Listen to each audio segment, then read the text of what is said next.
Hi అండి. ఈరోజు కుట్టాల్సిన బ్లౌజులు అండి. చూడండి ఎంత పెద్ద బ్లౌజే చూడండి. అసలు 45 ఉందండి చెస్ట్ లూజ్ అయితే. ఈ పొడవైతే 16 అండి. కానీ మేడం గారు చాలా మంచి వాళ్ళండి. ఫస్ట్ నేను కుట్టిన బ్లౌజ్ అదనమాట. ఆమెకు బాగా సెట్ అయింది, అందుకని అదే ఆదిగిస్తుంది ఎప్పుడు ఇచ్చినా. ఇది ఒక డ్రెస్ అండి, రీస్టిచ్చింగ్ చేయాలి. దీనికి అన్నీ కాటన్ చీరలేనండి. వదిన ఆడబిడ్డల చీరలు పెట్టుకుంటున్నారుగా, అది వాళ్ళ ఆడబిడ్డలందరూ ఆమె తెచ్చి పెట్టారంట. అది కాటన్ చీర. దానికి బ్లౌజులు అన్నీ చక్కగా పెట్టి ఇచ్చారండి. ఇవన్నీ శ్రీరామనవమి ఉంది కదండి, శ్రీరామనవమి కల్లా ఇచ్చేయమన్నారు. ఇది ఒక జాకెట్ 2. ఈ చీర అయితే భలే ఉందండి కలర్.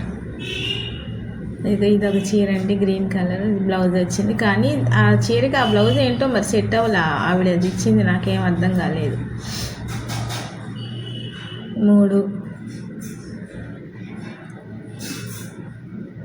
ఇంకోటి ఉంది, ఇది 4 అండి. ఈ 4 చీరలు నాకు 5 అన్నట్టు గుర్తుందండి. 4 ఇచ్చారా 5 ఇచ్చారా?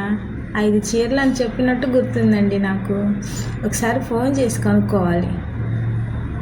ఇది చీరలోనే బ్లౌజ్ ఉందండి, దీన్ని కట్ చేయాలన్నమాట. కానీ ఈ చీర వల్ల ఉందండి, స్నఫ్ కలరు.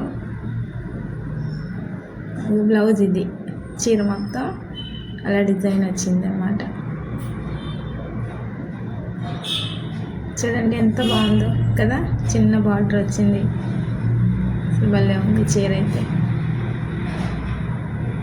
మనము ఇప్పుడు ఇందులోంచి బ్లౌజ్ని కట్ చేయాలి. కట్ చేసుకొని అన్ని లైనింగ్లు ఉన్నాయా లేవో చూసుకొని మళ్ళీ బజార్ వెళ్ళి లైనింగ్లన్నీ తెచ్చుకొని, ఫాల్స్ లైనింగ్లు మళ్ళీ అవన్నీ తడిపేసి మళ్ళీ అవన్నీ ఐరన్ చేసి, అయ్యో బాబోయ్ జనాలు ఏంటంటే, మీకేంటమ్మా ఇంట్లో కూర్చొని సంపాదిస్తున్నారు, ఫ్యాన్ కింద కూర్చొని సంపాదిస్తున్నారు అంటారు.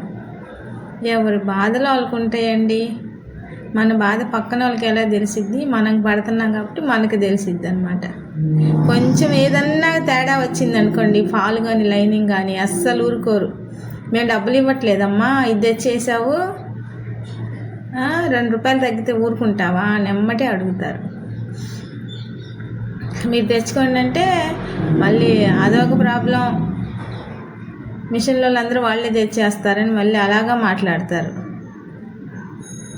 ఏం చేస్తామండి, మిషన్లో వాళ్ళకున్నన్ని ప్రాబ్లమ్స్ ఎవరికీ లేవు. చూడండి, ఇప్పుడు ఇవన్నీ తీసుకొని వెళ్ళాలి లైనింగులకి. ఒక్క షాపులో దొరకలేదు అనుకోండి, 4 షాపులు తిరగాలి. చూడండి ఈ మొక్క ఎంత ఉంది, 60 పాయింట్లు ఉంది. అంత పెద్ద బ్లౌజ్కి అసలు ఇది సరిపోయిద్దని నాకు డౌటు. ఇంకోటి ఉందండి, ఆ చీరలో ఆ గ్రీన్ కలర్ సెట్ అవ్వలేదని చెప్పాను కదా, అది కూడా చాలా చిన్నగా కనపడుతుంది ముక్క. ఒకసారి అది కొలిసి చూడాలి. అడ్జస్ట్ చేసి కుట్టండి మేడం గారు అంటది ఆవిడ. మరి చిన్న ముక్కలు ఎలా కుడతాను చెప్పండి. బ్యాక్కేను హ్యాండ్స్కి చాలా క్లాత్ పోద్దండి. ఇంకా ఫ్రంట్ అంటే మనం ముక్క వేసి కుట్టువచ్చు అనుకోండి. హ్యాండ్స్కి వేయటానికి లేదు, బ్యాక్ సైడ్ వేయటానికి ఉండదు కదా.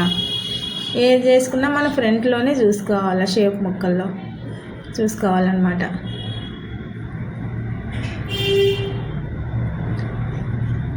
కానీ అన్ని కాటన్ చీరలు మంచి మంచి చీరలు అండి, బాగున్నాయి.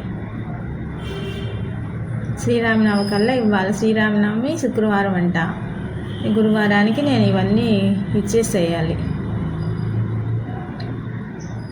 చీర అయితే మాత్రం భలే ఉందండి, స్మూత్గా ఉంది. కలర్ కాంబినేషన్ కూడా బాగుంది కదా. మీకు నచ్చిందండి ఈ చీర? నాకైతే నచ్చింది. చీర పన్నా కూడా చాలా ఉందండి. చూడండి 5.5 ఉంది. బ్లౌజ్ తీసినా 5.5 ఉంది చీర. ఆమె లావుగా ఉంటుంది కాబట్టి ఆమెకు భలే కరెక్ట్ సరిపోద్ది అనమాట. ఇదండి ఈరోజు వీడియో. మీకు నచ్చితే ఒక లైక్ చేయండి, సబ్స్క్రైబ్ చేసుకోండి, షేర్ చేయండి ప్లీజ్ అండి.